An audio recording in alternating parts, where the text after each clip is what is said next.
Voilà l'essentiel que nous avons pensé mettre à votre disposition.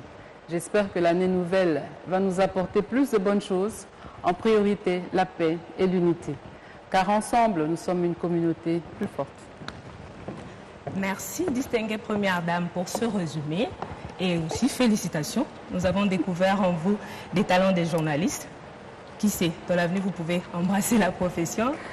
Voilà, nous allons maintenant, distinguée Première Dame, entamer la deuxième partie de l'émission. Et pour cela, je vais inviter mon confrère à nous rejoindre sur le plateau, Patrick Michel Moukouyi. Bonsoir. Bonsoir Laïcha, bonsoir distinguée Première Dame. Bonsoir Patrick. Voilà, il s'agit au fait de répondre aux préoccupations des téléspectateurs et ça sera tout à l'heure, après cette pause.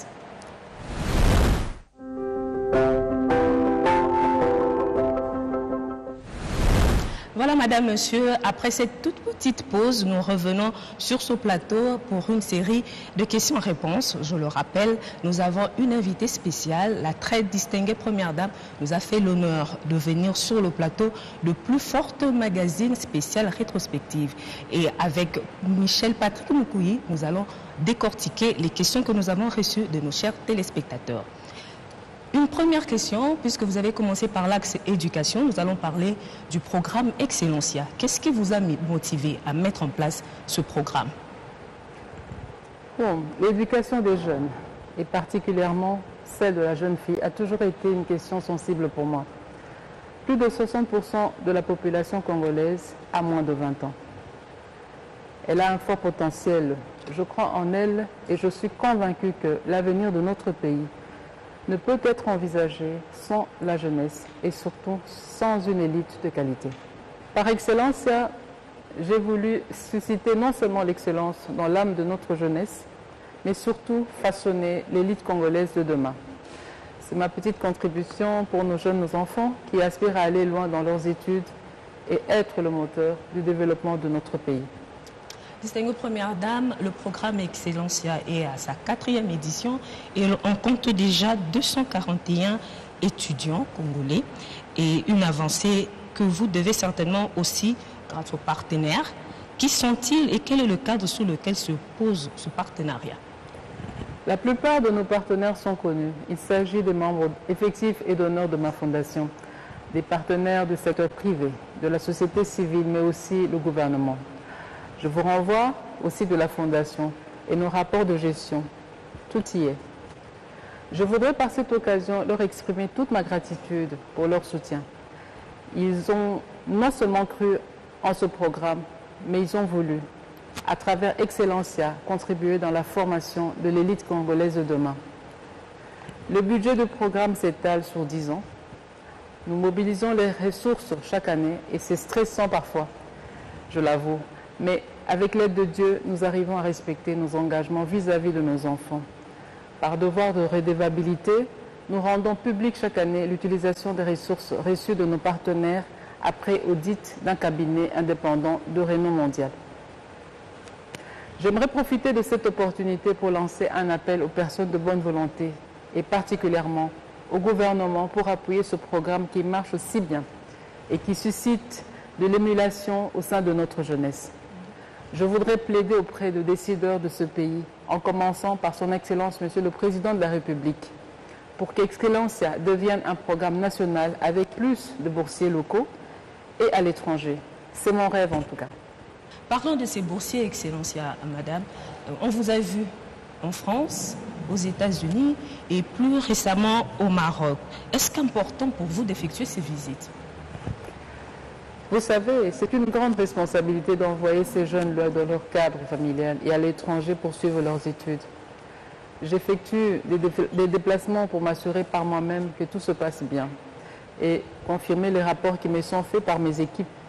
Ces contrôles que j'effectue sur le terrain auprès de ces jeunes m'aident aussi à donner de nouvelles orientations à mon équipe pour plus d'efficacité du programme et mettre ces jeunes à venir de mon pays dans des meilleures conditions. Alors, distinguée Première Dame, on se demande, est-ce que vous accordez le même intérêt aux étudiants qui évoluent au pays? Parce qu'on a tendance à vous voir tout le temps aux États-Unis, en France et au Maroc. Bon, l'intérêt pour les boursiers locaux est le même pour ceux de l'étranger. Vous savez que les boursiers locaux sont les plus nombreux dans notre programme. Je compte d'ailleurs cette année les rencontrer lors de mes déplacements à travers le pays. Ce sont les ambassadeurs des programmes à travers le pays et ma fondation les utilise souvent dans le cadre de la sensibilisation du programme et d'autres questions qui nous tiennent à cœur, dont la drépanocytose. Quittons l'axe éducation pour parler santé. Qu'en est-il de la construction du centre de prise en charge des drépanocytaires, madame? Bon, avec mes équipes, nous avons, après plusieurs réflexions, levé l'option de reconstruire totalement le centre de médecine mixte Mabanga de Yolo, qui est un centre national de référence.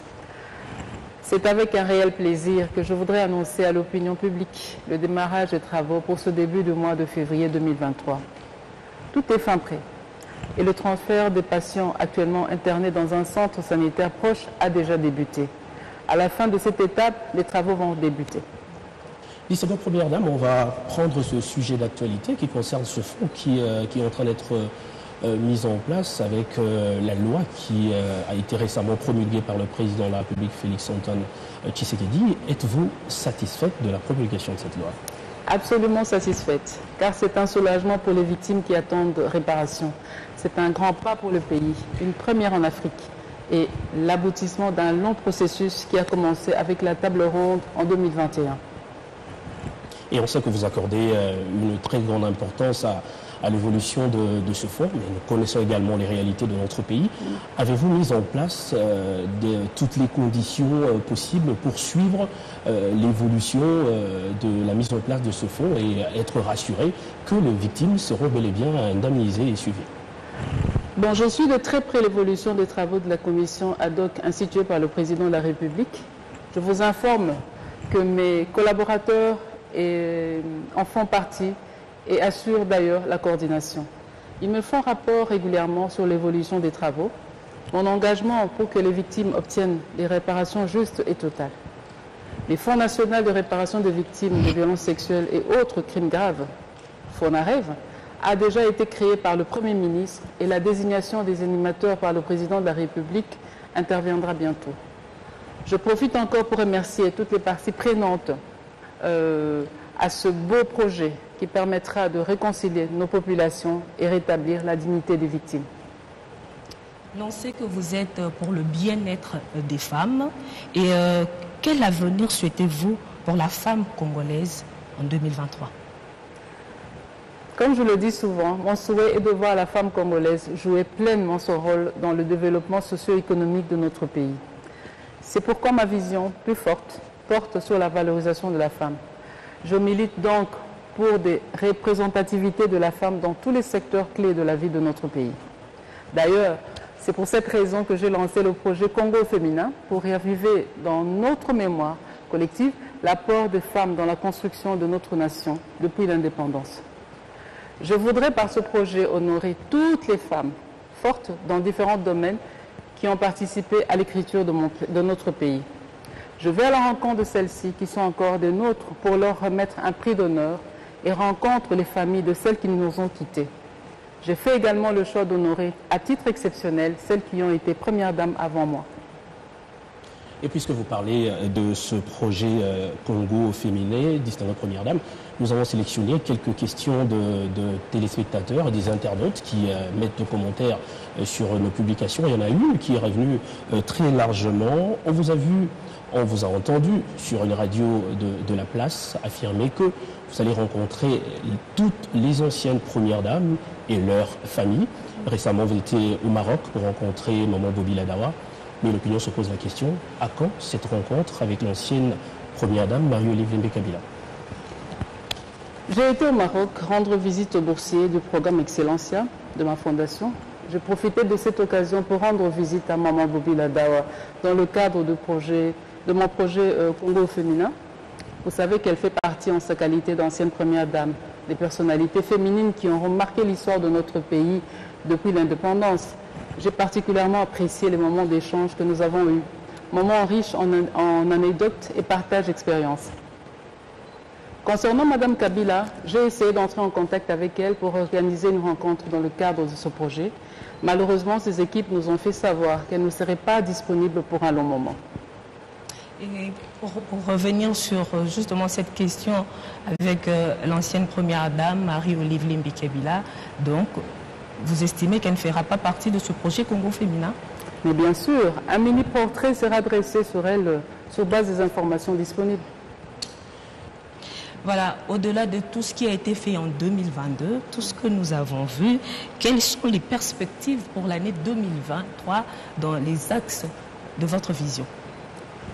Pour 2023, je compte poursuivre avec la même détermination mes différents plaidoyers dans le domaine de l'éducation, la santé et les violences basées sur le genre.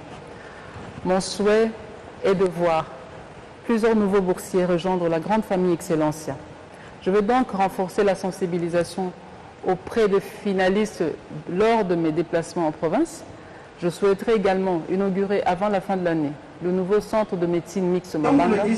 Enfin, j'attends également voir débuter les premières réparations des victimes de violences sexuelles et crimes graves à travers le FONAREF. Avec votre permission, nous allons parler bilan. Nous avons vu à travers les vidéos ce que vous avez réalisé. Est-ce qu'on peut dire que votre bilan est positif et est-ce que ce bilan peut impacter celui du président de la République? Je pense pouvoir atteindre nos objectifs. Vous savez que toutes nos activités s'inscrivent étroitement dans la ligne de l'appel lancé par le président de la République, qui est ma principale source d'inspiration, qui avait dit ceci, je cite, « Aussi petit soit l'impact de l'action que vous pouvez prendre, elle reste importante pour atteindre l'objectif, le changement. Notre modeste contribution au changement voulu par tous est indéniable, je pense. Aussi, lorsque je regarde ce qu'il a accompli en presque 2 ans de mandat, de 2021 à 2022, puisque les 2 premières années de 2019 à 2020 étaient en gestion commune avec son prédécesseur, je ne peux qu'être satisfaite des résultats obtenus en dépit de la guerre qui nous est imposée par certains de nos voisins. Voilà, nous allons prendre une question, puisque nous avons enregistré des questions en lingala. Nous allons prendre 2 petites questions en lingala avec vous, Patrick Michel Moukoui. Ce sera donc les 2 dernières questions, mais nous avons préféré les prendre en lingala, puisque les questions nous ont été posées en lingala. Distinguée première dame, Batou Balobi, depuis 4 ans et en gros, 4 ans, nous avons en contact avec la population, beaucoup plus, Oyo, Bazapena, Makokite, Otobela, Bademuni, maman, Bana et puis papa. Na banana wana nyonso moment nini oyo marka yo makasi oyo soki ofandi elongwaka yo mpenza na motu te? Bon, bamama eza ebele makasi ke moyen na ntanga nyonso awa eza te. Bon, nakokoloba moment oyo vraiment markaki nga na 2022 so nakanisi bien ezali connaissance na sala adoption na sala na mwana nanga qui est parti, qui nous a quittés aujourd'hui, na kombo ya Mwanza. Mwanza za mwana oyo na yeba ki lors tant na bande ko la sensibilisation par rapport à excellence na kendaki na lycée Dr Chaumba. C'est un enfant, c'est une jeune fille, je peux pas l'appeler, enfin c'est mon enfant, mais aza mwana moko na s'attacha ki na makasi. Elle était drépanocytaire, très difficile, mais na mesana ki ndengwana na ebité soko imaginer, elle me tenait tête azaro tele melanga penza soka boy likambo aboy toko discuter ngana ye ti soit ye mutakolonga ngana ko céder soit ye mutako céder mais tozaki na vraiment donc ndengwana mais c'est un enfant amaka kinga makasi etango akufaki nazo kanisa suta on akenda ko tala ye na ndako. Parce que elle se azaki difficile, azolinga kolia te, alingo melakisi te, nazaki obligé de se déplacer na tongwana kende na ndako na kutana na ye na sola na ye, bien qu'azaki ko tenir nga penza tête, tozo discuter penza azoboya nga nazo insister azoboya. Quelques jours après ko ebisanga ke Mwanza kufi, ça c'est le ko marka nga makasi tilelo marqué ngai. Disparition mwana wana, ça la nga passe makasi. Maman, pour nous rebakisa na motuna ya Patrick, liwa ya mwana ana epesa yo makanisi mususu ya kotala ndenge nini ya kosunga badrépanocytaire obiso tobingaka bana SSA na Congo epesa yo makanisi mususu par rapport à la situation na bango. Si epesa ngai makanisi que bon naibisa enfin bisogno surtout que bato babelaka maladie wana il faut que ça l'attention na bango eza bato bayo car bazaka na pasi mingi parfois tokanisaka ke pasi yango bazali kolekisa te bayo kaka pasi makasi donc baza na besoin vraiment totala bango autrement tokipe bango tozala gentil tozala attentionné na bango et puis patient surtout je pense. Alors motuna ya mibale pe ya suka mama wa yambo balobi oponaka bato ya koyamba oponaka na balettre ya kotanga bikanda ya kotanga bato mosusu batuni balobi bacritère na yo ezalaka nini mpo oponaka bato ya kosunga oponaka bato ya koyamba oponaka mikanda ya kotanga. Bon, je pense que Nazara très accessible, c'est que Batumi Baye Barate. Déjà Nazara, téléphone Nangai Nakamura Batumson de Bazorango. Donc pour vous montrer que Nazara est accessible. Mais je ne peux pas non plus qu'Ozala disponible pour la Batunio surtout, malheureusement pour moi. Natangaka ba message na bango, ba courrier yaka na fondation, il arrive que Natanga to répondre. Mais par exemple na opesaka ya Eli oya komela kinga ya lubina nga mama tozoteka na oteka maki nakindaki kotala ye nakindaki kosomba maki tina terre jaune.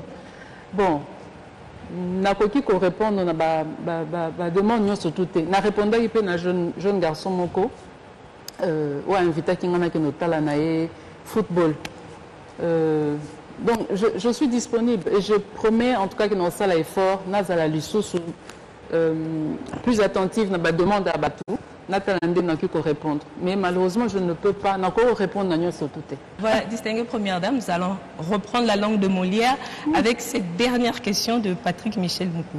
Alors une toute dernière question avant certainement de remettre la parole à Naïcha pour clôturer ce plateau. Distinguée première dame, dans quelques heures le pays va recevoir la visite du pape. C'est quand même un sujet d'actualité. Une visite qui intervient dans un contexte assez difficile avec cette guerre d'agression dans l'est du pays. Qu'est-ce que cela représente pour vous? Bon, c'est un honneur pour la RDC de recevoir un pape après plus de 40 ans. Et comme vous venez de le dire, c'est une visite qui intervient dans un contexte très difficile pour nos compatriotes de l'Est qui subissent les affres d'une agression injuste nous imposée par le Rwanda. Je pense que cette visite est aussi une occasion pour que le monde se rende compte des difficultés auxquelles nos populations sont confrontées au quotidien. J'aurais bien aimé que le pape se rende dans l'est du pays pour célébrer cette messe aux côtés des victimes de cette guerre. Mais cela demeure un honneur pour le pays. Merci, distinguée première dame. C'est sur ces mots que nous allons conclure cette émission de spéciale rétrospective 2022. Merci à toi, Patrick Michel Moukoui. Merci à vous, chers téléspectateurs, de nous avoir suivis. Je vous dis à très vite pour un autre numéro, le plus fort magazine.